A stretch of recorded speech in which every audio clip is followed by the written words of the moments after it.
Nous retrouvons ce tremblement de terre toujours dans le même moment. Révélation chapitre 16, le verset 18.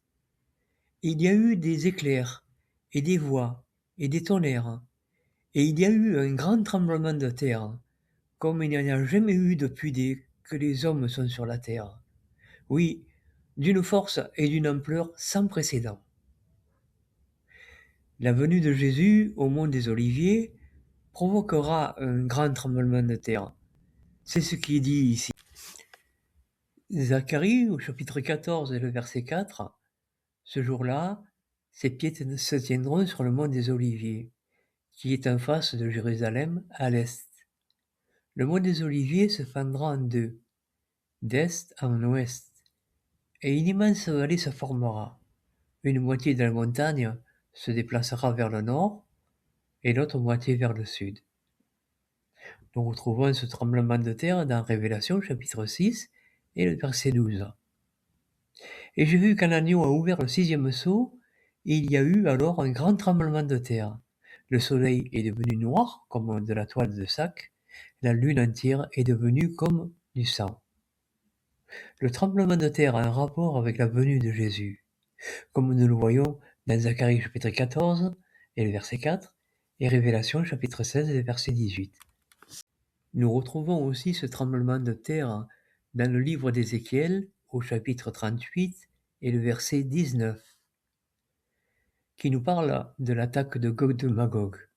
Il est dit dans ce verset, « Dans mon zèle, dans le feu de ma furie, je parlerai, et en ce jour-là, il y aura un grand tremblement de terre en Israël. » Remarquons que ces versets nous donnent le lieu. Un autre verset nous donne le moment. Révélation, chapitre 11, verset 19. Et au ciel, le temple sanctuaire de Dieu a été ouvert.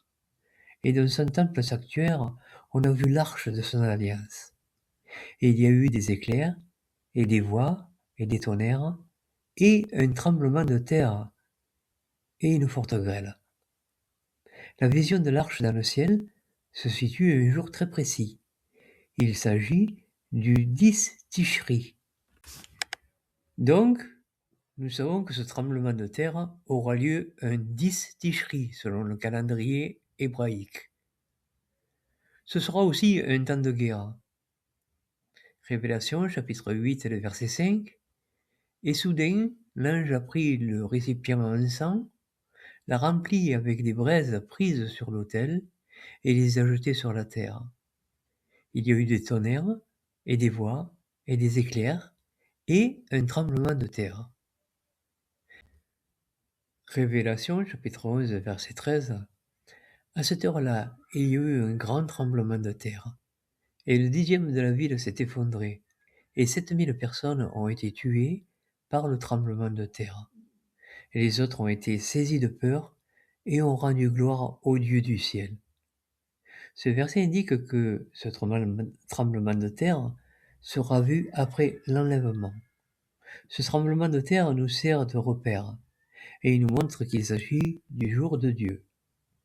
Il y a bien d'autres versets à rechercher qui nous indiquent le moment, le lieu et bien d'autres indices. Nous avons une foule de renseignements pour savoir quand Jésus viendra. L'étude de la Bible nous permet de comprendre que le jour et l'heure est connu, et c'est en rassemblant les versets que nous pouvons découvrir ce que Dieu a prévu. Le tremblement de terre est une clé pour savoir quand Jésus vient, mais elle est réservée à ceux qui recherchent et veulent comprendre les prophéties.